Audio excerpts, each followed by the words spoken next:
भगवान शिव ने कहा कि आज तक मैं तेरी मृत्यु के उपरांत मैं कितना दुखी हुआ करता, वो तो मेरा मन जाने। जैसे उन्होंने बताया कि एक बार राजा दक्ष के यहां तू मृत्यु को प्राप्त हुई थी और तेरे उस अस्थि पिंजर को लिए मैं 10,000 वर्ष तक सीने से लगाए फिरा करता। मैं इतना पागल की तरह तेरे ऊपर आसक्त था, तेरे वियोग में मैं इतना दुखी होता था। पार्वती ने कहा कि फिर भी आपने मुझे यह मंत्र क्यों नहीं दिया जिससे मैं मरती नहीं और आपके साथ ही रहती। तब भगवान शिव ने कहा कि ये मंत्र ऐसे नहीं दिया जा सकता।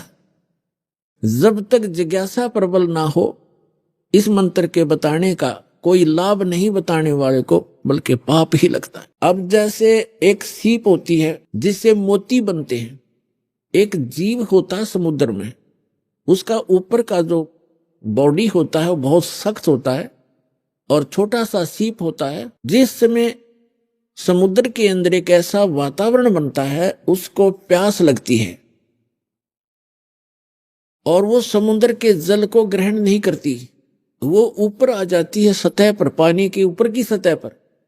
और जब स्वाति नक्षत्र की ऊपर से कोई बूंद आसमान से उसके मुख पर गिर जाती है उस समय, तो उस बूंद से जब मुंह खुला हो सीप का, उसकी डिमांड होती है उस बूंद की, आसमान के पानी की बूंद की, और उसमें मुंह खुला हो और उसमें वर्षा हो रही हो, तो मुंह खुले हुए पर एक ही बूंद पर्याप्त है उसमें मोती बनाने के लिए। और मुंह खुला ना हो और सीप बेशक ऊपर सतह पर जल के ऊपर घूम रही हो, चाहे सारा सामन बरस जा, उस मोती नहीं बन सकता क्योंकि उसका मुंह खुला नहीं है।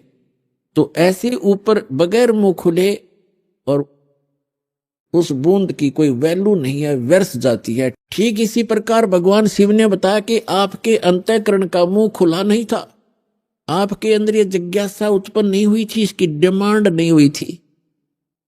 और आज नारद जी ने आपके अंदर ये प्रेरणा पैदा करके आपके अंतःकरण की वो डिमांड प्रेरित कर दिया आपको, आपकी प्रबल इच्छा होगी। अब ये मंत्र दूंगा पार्वती तो तेरा काम करेगा। पहले मैंने बहुत बार कोशिश की थी कि आपको ये मंत्र दूं, लेकिन आपने तो कान्ना पे कटाड़ी सारी बात, और कभी भी नहीं आपने भक्ति करने की सोची भी नहीं। अगर आप मेरे ज्ञान को सुनती तो मैं ये मंत्र आपको प्रेरित करके ये मंत्र भी देता, लेकिन ये ऐसा अनमोल मंत्र है, बगैर जिज्ञासु के और प्रबल इच्छा हुए बिना ये देना व्यर्थ होता है। इसलिए मैंने आपको मरते हुए भी देखा, मैं रोता भी था, डकराता था, टक्कर मारता था, लेकिन ये अनमोल वस्तु दे नहीं सकता था। तो पुण्यात्माओं, उस मंत्र को कितना कॉन्फिडेंस रखा गया था भगवान शिव के द्वारा। पार्वती के अतिरिक्त उन्होंने किसी को यह मंत्र फिर खोला भी नहीं। अब पार्वती से कहा कि इस मंत्र को मैं उस स्थान पर दूंगा कोई अन्य जीव जंतु ना सुन ले। तो वो कहां ले गए उनको? वहां ले गए जहां आज अमरनाथ नाम से स्थान प्रसिद्ध है। वहां एक उस स्थान पर एक सूखा वृक्ष था, सूखा वृक्ष खड़ा था, उसके पत्ते नहीं थे, टहनी अवश्य खड़ी थी, पत्तों रहित सूखी। और उसकी एक खोगड़ माने वृक्ष के अंदर एक उसके तने में एक सुराख बन जाता अपने आप ही कुदरत, और उसमें एक मादा तोते ने अंडे दे रखे थे, उत्पन्न कर रखे थे, एक तोते के अंडे थे उसमें। तो भगवान शिव ने देखा कि आसपास, क्योंकि अगर कोई हरे वृक्ष के नीचे बैठते हैं तो कोई ना कोई पक्षी भी आकर बैठ सकता था, दिखाई नहीं देता, इसलिए ऐसे सूखे वृक्ष के नीचे बैठे जाकर कि कोई पक्षी भी निकट आवेगा तो पता लग जाएगा। तो उससे पहले भगवान शिव ने अपने दोनों हाथों को ऐसे जोर से बजाया 3 बार, और इतना भयंकर नाद हुआ, आसपास के पक्षी और पशु सैकड़ों दूर किलोमीटर दूर उड़कर चले गए, इतने भयभीत हो गए।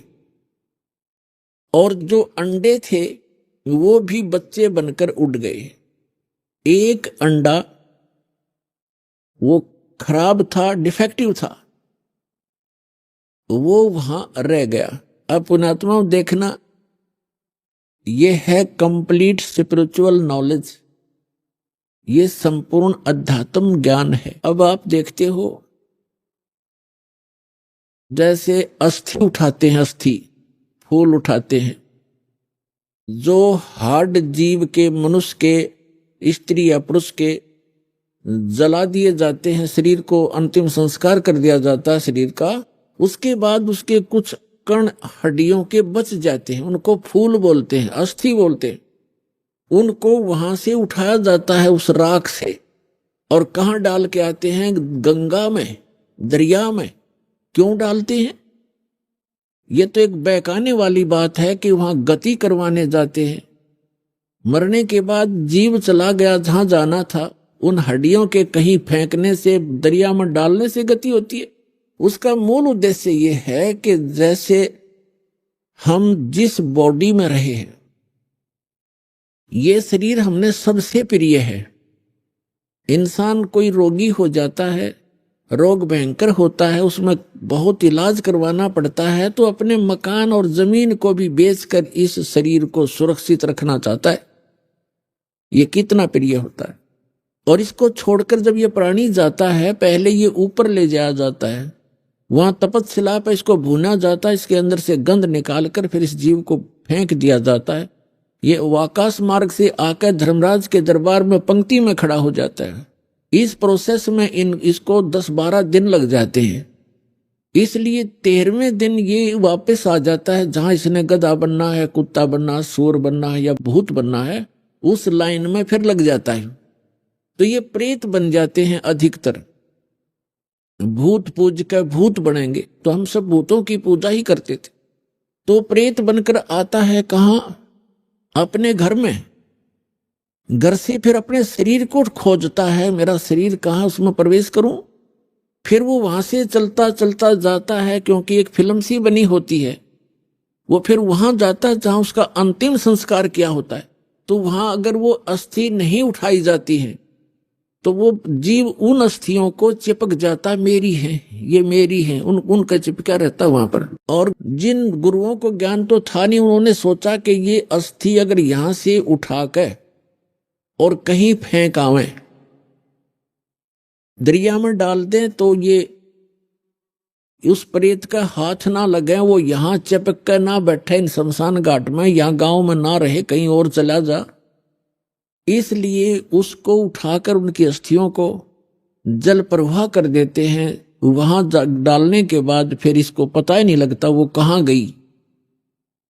इनका ये उद्देश्य होता है कि वो वहां से जगह छोड़ जावे, उनकी खोज में उड़ा गंगा किनारे धक्के खाता रहे।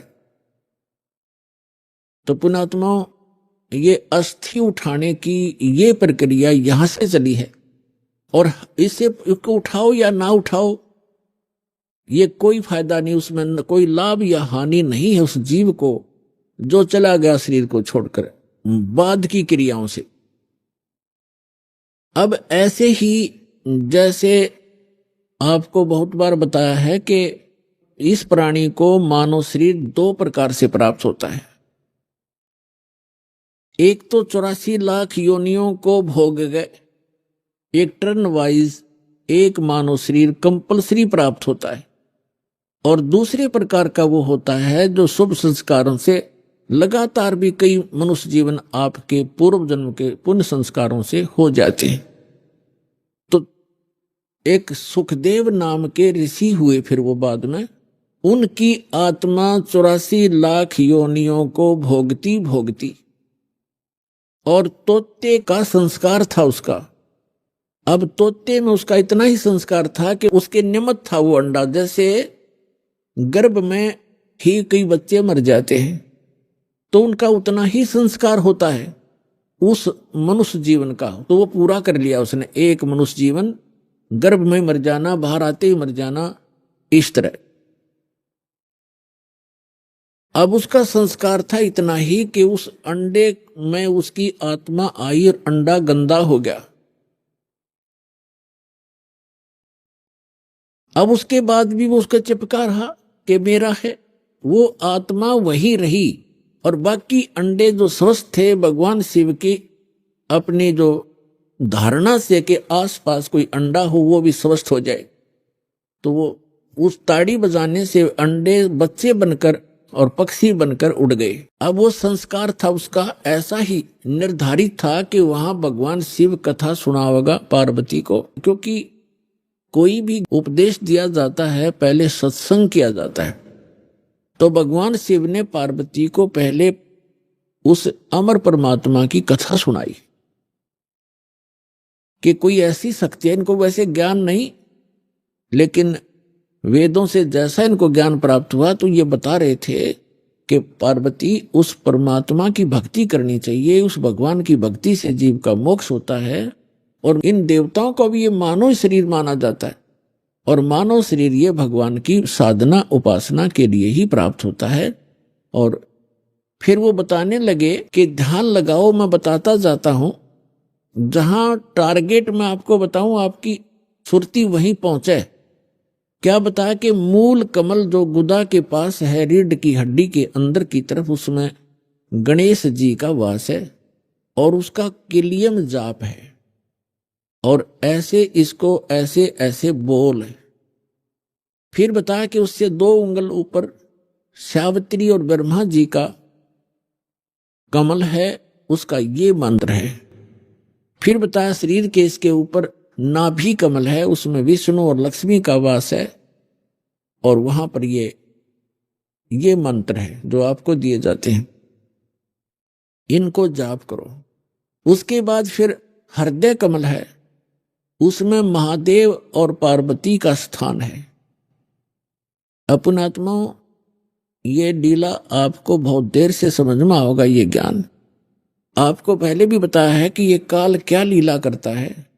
ये एक ब्रह्मांड के सर्वोपरि शिखर में, चोटी में, वहां 3 स्थान बनाकर रहता है, और वहां 3 ही रूप धारण कर लेता है, और वहां इस दुर्गा के ये 3 ही रूप बनाकर अपने साथ रखता है।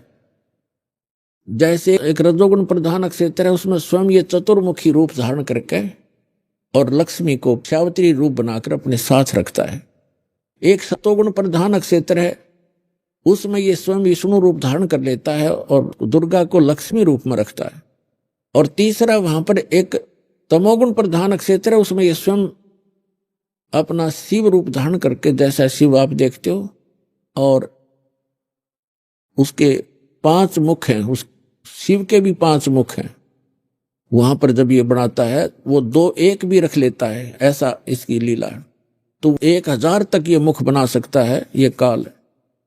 तो वहां ये शिव रूप में रहता है और दुर्गा को पार्वती रूप में रखता है। तो जो हमारे कमलों के अंदर जो हमने जो दिखाई देंगे देवता, वो वही उसी का रिफ्लेक्शन दिखता है।